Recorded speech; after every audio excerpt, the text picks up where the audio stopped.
this video, I'm going to show you some basic conditioning tips for Gypsophila.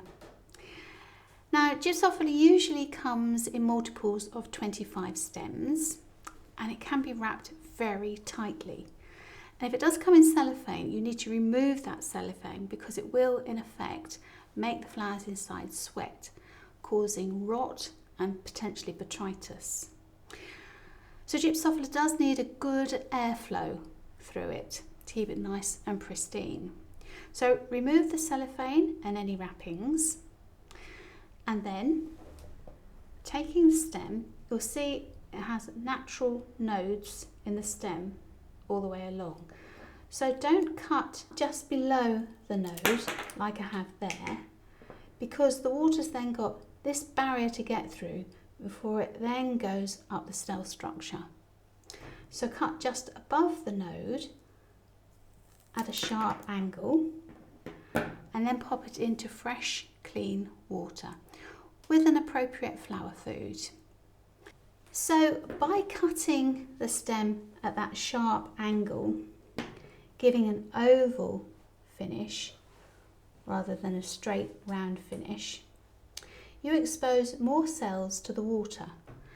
Therefore, more water can go up the stem readily and the flower itself will hydrate more quickly. If you cut straight across, that small circle that you achieve doesn't take up anywhere near as much water as that does. Also, if you imagine that my hand is the bottom of a vase, the straight cut is going to sit flush against the base of the vase. The water is going to struggle to get up the stem easily. With the diagonal cut, it sits proud from the base of the vase, so the water can get into the system and up the stem more readily, thus hydrating your flowers nice and quickly.